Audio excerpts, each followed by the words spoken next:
I am pretty sure that if I asked you who the first black president of South Africa was, you would tell me it was Nelson Mandela, and you'll be correct. Kenya had Jomo Kenyatta, Malawi Kamuzu Banda, Zimbabwe had Robert Mugabe. You are wrong.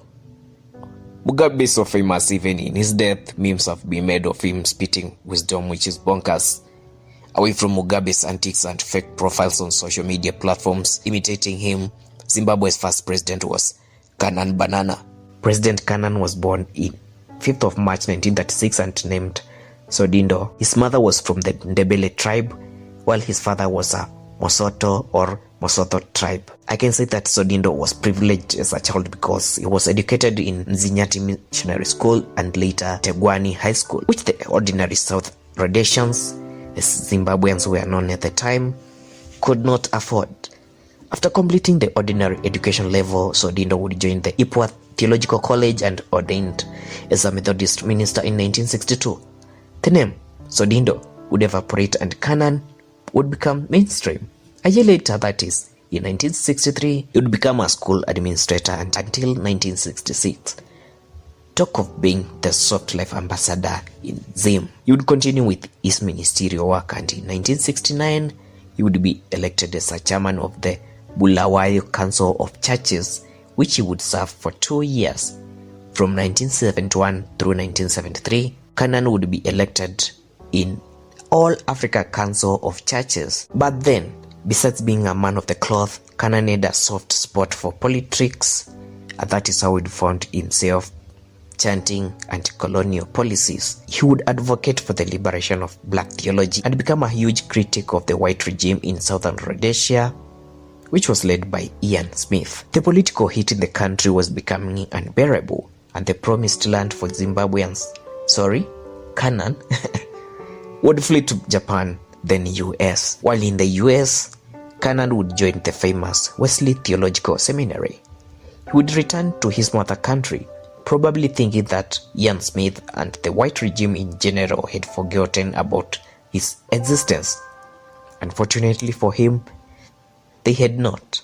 He would be arrested and locked up in prison for 1 year. That meant he would be released in 1976. Canaan would be coincidentally released from prison when other freedom fighters were planning on how to liberate the country.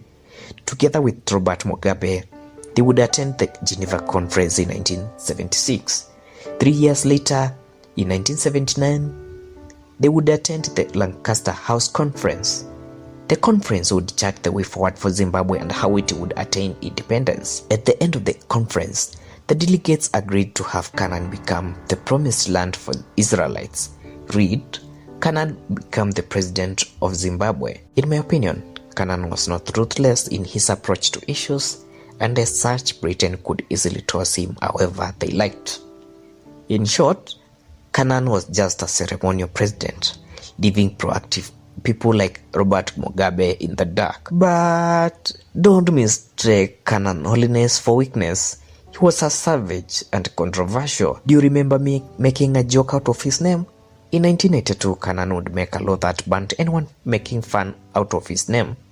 You see, Canaan is a biblical name, but bananas, you'd be bananas calling your son such a name. See what I did there? It's giving Zimbabwe. So why is it? It's giving Zimbabwe. One of the most stale jokes made out of his name is that at one point he visited London.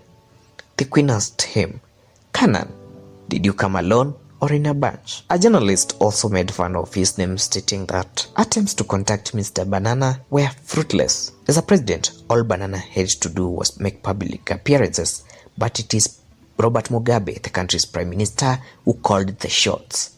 It is not surprisingly that in 1987, Banana would step down and let Mugabe take over the leadership of the country. Like most African presidents, Canaan fell from grace, not Mugabe's wife. In 1997, 10 years after stepping down from the presidency, he was arrested on charges of sodomy. An officer by the name Patrick Mashiri made fun of Banana's bodyguard, Jefta Dube. It is said that Mashiri called Dube Banana's homosexual wife. Out of rage, Dube would take out his gun and shoot Mashiri dead. Completely dead. The murder would open a can of worms, and Banana's hypocrisy as a man of God would be unveiled. Several men came out to testify against the hero-turned-villain, narrating how he coerced them to sleep with him for them to get or retain jobs. To make the matters worse, Banana's own wife, Janet, would come out and testify that, indeed, her husband was homosexual, and not just that, but a predator who forced men to sleep with him. Fearing for the long arm of the government at the time, Banana would flee to South Africa, citing that Robert Mugabe was after his life. Nelson Mandela would convince him to return back to Zimbabwe and face the charges if indeed he was innocent. On 18th January, Canaan would be found guilty of 11 counts of sexual harassment, homosexuality, and coercing men to sleep with him. The court would sentence him to 10 years in prison, but suspend 9 of them. He would spend 6 months in open prison and released in January 2001. On 10th November 2003, Canaan would breathe his last after battling with cancer. Unlike former presidents who are accorded full state honors, Canaan Sodindo would never have one, and he would be buried as an ordinary person. Now you have the real history of Zimbabwe's first president.